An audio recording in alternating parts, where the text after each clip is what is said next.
Coming up, this bar band came out of nowhere to take over the 80s. They took over radio, especially in what may have been music's most competitive year. I'm talking about 1984, where they snuck in for 1 week to take number one when Prince and Van Halen and Tina Turner and Michael Jackson and Duran Duran were battling it out for chart supremacy. Coming up next, this legendary artist tells us the story of a song that he wrote in mere minutes. He was driving along, the song came to him, he quickly pulled over and he ran into an office and screamed for a pen and paper, and he wrote it in like 90 seconds. Then later it was part of a huge lawsuit when a major film allegedly told another artist to create a song with its same feel. Was the song ripped off? I'm going to let you decide. Story's coming up next on Professor of Rock. Hey music junkies, Professor of Rock, always here to celebrate the greatest artists and the greatest songs of all time. You know, if you love the history of music, coming straight from the artists who created the hits, you're going to want to be a full-time part of this channel. Make sure to subscribe below right now, click the bell, check the box, whatever you have to do to get our daily features. Also, to check out more content, you can become an insider at our Patreon, become a patron. That helps us keep these interviews going, daily channel. So it's time for another episode from our series, Revelations. This is where featured artists reveal rare stories about the greatest songs and their greatest albums. On this installment of Revelations, we continue on with one of the coolest guys in music who really shook the 80s by its foundations. He had 2 massive albums back to back, as well as 11 top 10 hits, including 3 that went all the way to number 1. Talking about the only news source that I trust, Huey Lewis and the News. That started with Do You Believe in Love, which hit number 7 in 1982. Do you believe in love? And then he rocked 1984 with his multi-platinum mega record Sports, with huge hits like Heart and Soul, the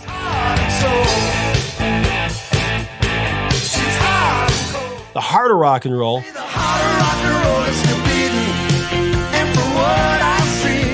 and today's feature, I Want a New Drug.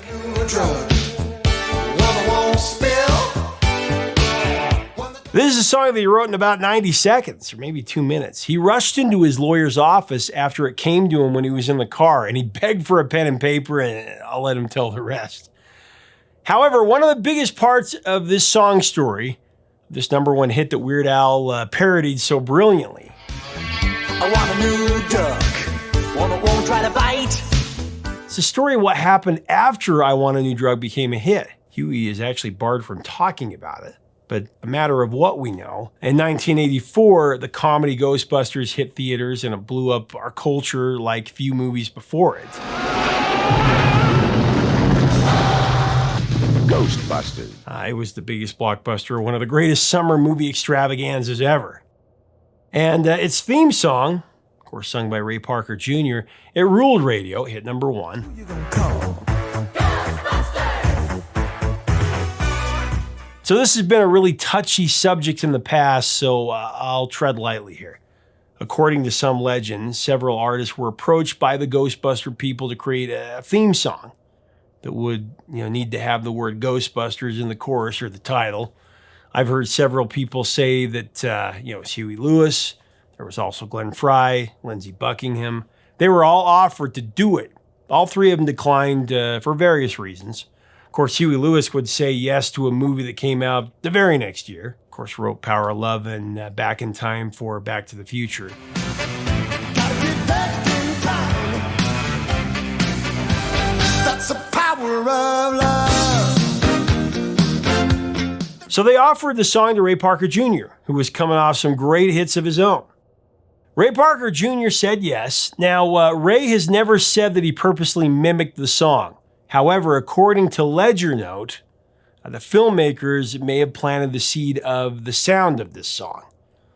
Now, all this information that I'm sharing right now, I've known it for a while, but like I said, it's a sensitive subject, so I'm going to use exact sources that I found on the internet. According to the website Grunge, they said that Ledger Note reported that according to the now defunct magazine Premiere, the movie magazine, the film producers admitted in 2004 that they used the song I Want a New Drug as the temporary background music in certain scenes from the movie.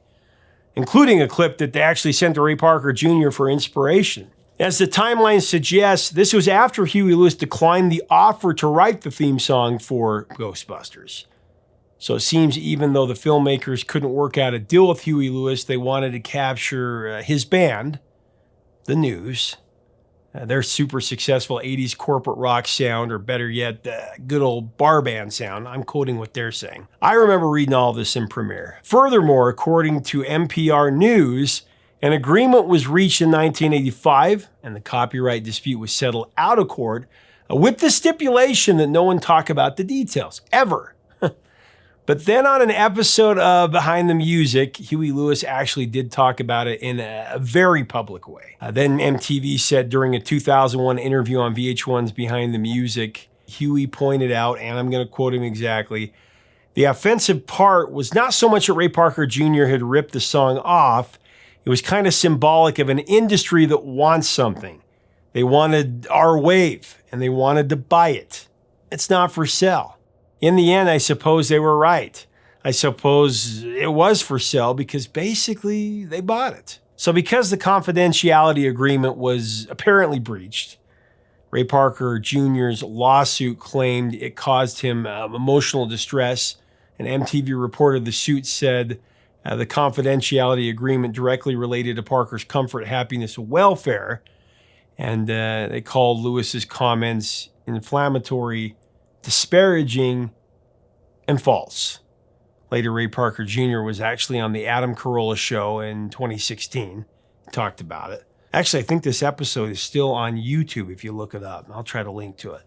Ray said of the lawsuit, I sued him and I got money, adding, oh, by the way, I like him. I mean, I've never met him. For some reason, he attacked me and I don't really think I had anything to do with it, end of quote. To my ears, Ghostbusters sounds very similar to I Want a New Drug. Playing them back to back, I can hear it. What do you think? I want a new drug, one that does what it should.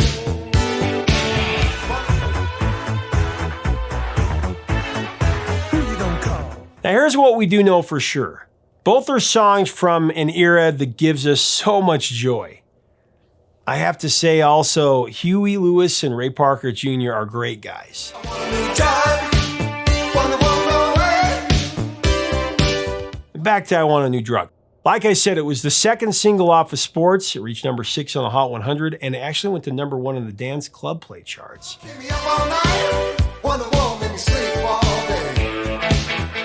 So in the past, Huey Lewis has said that it's really a love song, and the meaning of the word drug in the song was purposely open-ended. Now, to quote him exactly, he said, it's really a love song. It's not a pro-drug song. It's not really even an anti-drug song. The word drug sort of gets your attention, but I think in love relationships, there's more than I want you or I need you kind of thing. Now, interestingly enough, Huey has also maintained that he was heavily influenced by Purple Haze, by the Jimi Hendrix Experience with the recording of the song. He actually called the guitar riff at the end of the song a tip of the hat to Hendrix.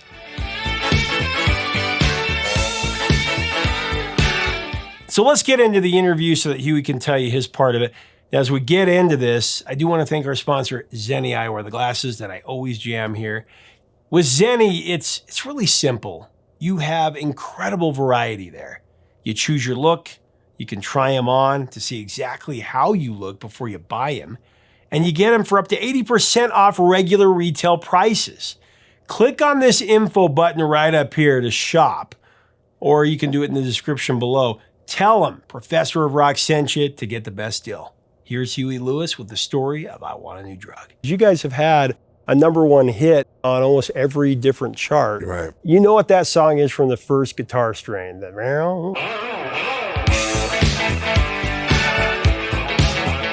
and so many hooks in that song. Mm-hmm.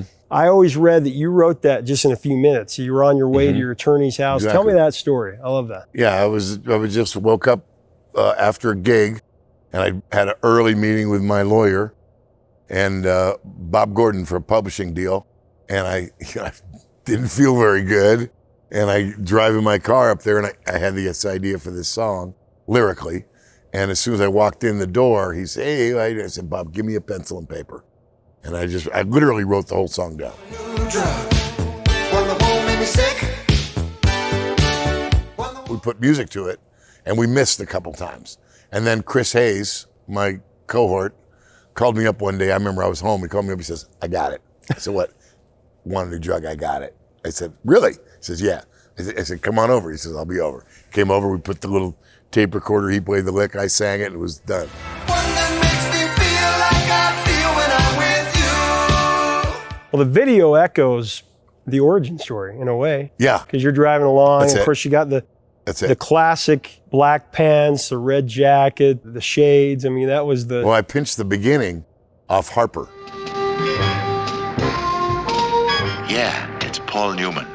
Paul Newman Harper, where the first opening scene, he's got the Porsche. Yeah, oh yeah. And he's hung over, and he puts there's no coffee, so he takes the old coffee, puts it in there, gets it. He fills the thing with ice, puts his face in the ice. I want a new drug, one that won't hurt my head. It's also, you listen to it now, it's fun to go back to listen to things as I get different ages in my 30s and my 40s, the songs have new meaning. It's kind of a bit of a funny indictment on the pharmaceutical industry. I know that wasn't the point, but Right. you see all those commercials all the time that talk about all the side effects from drugs. Side effects may include unpleasant taste, headache, dizziness, and morning drowsiness. 33 years later, whatever Yeah. it's been, Yeah. it still resonates in that fashion. Yeah, and I remember the label, the fun story with that was the label's all worried about want a new drug, you know. They were worried about the title. So the single that they didn't want it to be a single. They said it wasn't a single. But our first single was Heart and Soul. And I think the second single was New Drug, or It was, yeah. I Want a New Drug was and, second and they single. they didn't want it, they were afraid of it because of the title. I want a new drug, one that won't hurt my head. Because this was in the Just Say No era. Exactly.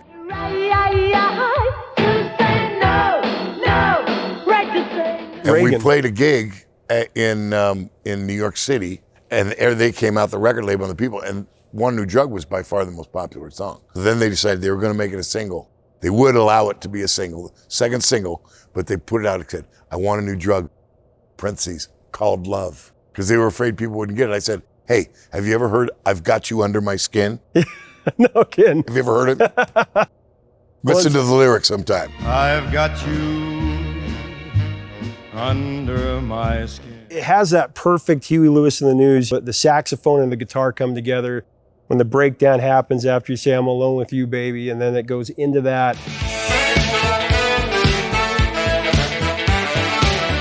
That's what you guys did so well. That was so unique because I just can't think of anybody in that time that put those two together so well, saxophone and guitar.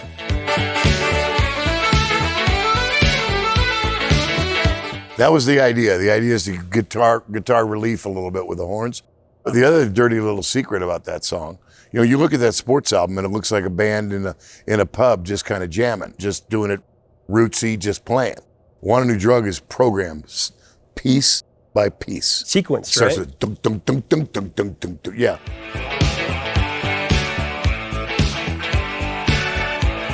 Michael Wolff, the great Austrian producer, was next door doing We Built This City. And I said, hey, how do you do that with it? And he set up the track for us. So the bass was, now Billy played live drum overdubs and crashes and stuff. But this kick and snare and bass and were machined in there. And that was, this album, Sports, was assembled piece by piece. And since then, we've done records where there's no assembly at all. We've done them completely live. So we've recorded every which That's how way. you did your first Now, record. right? First record Yeah. completely live. And then this one was the piece Yeah. together. And then after that, we started to make more live records again. Well, as a kid hearing this on the radio, it sure sounded a lot like another record that came out a year after, but we won't talk about that. Oh yeah, well, I can't. You got asked to do something for the biggest blockbuster in 1984, Right. but you were already doing something for the biggest blockbuster. Hold it, fellas. I'm afraid you're just too darn loud. Also, Weird Al covered, Yeah. did his version, I Want a Yeah. New Duck. I want a new duck, one that won't try to bite. And then Saturday Night Live, you played that on Saturday Night Live, and I read this a long time ago. You're the only person in the history of Saturday Night Live that ever announced your band on stage that actually Said the name of the band. said the name of each band member. Musical guest, Huey Lewis and the News. Did you have to ask Lauren for that? No, I permission? You I did used it? to do that every time. At the end, we hold a big sustain chord, and I go, "This is Johnny Cole, Chris Hayes, Bill Yeah. Gibson, blah blah," and I'm Huey Lewis, and you just heard the news. Yeah, I did that once somewhere, and my manager loved it, so Yeah. he said, "Do that all the time." Yeah, So and that's the only time that's ever been done. And then, of course, it was Gleeified. Did you ever see it on when they did it on Glee? Do I have to put my fingers in the holes? The Simpsons, When the home made me sick. Beavis and Butthead. Beavis and Butthead, That was hilarious. yeah, Come on, give me the remote. This sucks. This isn't funny, butthead. Come on. Family Guy. We got a Oh lot of yeah, Family you've Guys. done. Yeah, there've been a lot in Seth, Family Guy. Yeah. Before I forget, I want my Huey Lewis CD back. Well, I want a new drug. Okay, at least you've been using it. In the 60s, of course, FM radio came and played anything and everything. They were hardly programmed. Disc jockeys would play their own music and all that stuff. But by 1980, everything was programmed. And the only format that mattered at all was called Contemporary Hit Radio, CHR. And that was probably 28 songs, not even 40. And by the way, if you were 28 or 27, you only got a play or two a day. If you were top 5, they played you 8 or 9 times a day. So radio was king. And we knew there was only one avenue to success. There was no jam band stuff, any of that. So Right. you had to have a hit single. And that was the hardest thing for us because we were kind of a rootsy band. My voice wasn't classic top 40 stuff. And we decided if we wanted to do that, we ought to do that ourselves because, you know, if the commerciality thing is a slippery slope and we wanted to maintain our integrity and all this stuff. So we convinced our manager, and then our manager convinced the record label that we should produce ourselves. So with Picture This, we began to aim songs at radio and learn how to make records for radio. And you remember in those days, everything had to be truncated. Yep. The idea, if you didn't get to the hook in 30 seconds, Oh, you were yeah. out of there. So that's why intros are smart. It's interesting, come the complete opposite of the jam band thing where everything was like, Yeah. so that's what we did. We chiseled and abbreviated and truncated and distilled and tried to make this Yeah. thing. And so we wrote songs of ours, most of the stuff we wrote, but I called Mutt just to cover our bases. And Mutt's a good friend of mine and said, "Hey, you got any songs, we could do?" And he sent, We both believe in love. And I rewrote the lyric a little bit and we cut it. And just as a kind of to make sure we had our bases covered, and it was our first single. Do you believe in love? Do you believe in love? Do you? We were a roots band. The idea was, how do we make this contemporary? What the stuff we love is soul music and R&B and early rock and roll and all that stuff. So how do we make this contemporary? So we used drum machines and which were brand new. In 1980, we heard that Roger Lynn had captured Jeff Lynn drum Piccaro's drums in a machine. What? Yeah, he's got Piccaro's drums in the. What do you mean? It's a chip. A chip? What's a chip? Oh, that's just a chip you put in. That's his. So you're kidding me. So we got to try that.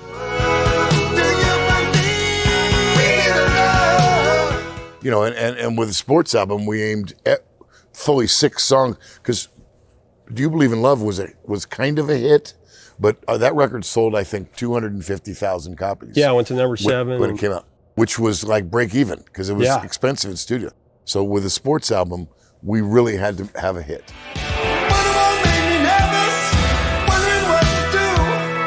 We aimed 6 songs at radio because radio was king. We knew we needed a hit. We didn't know we were going to have 6 of them.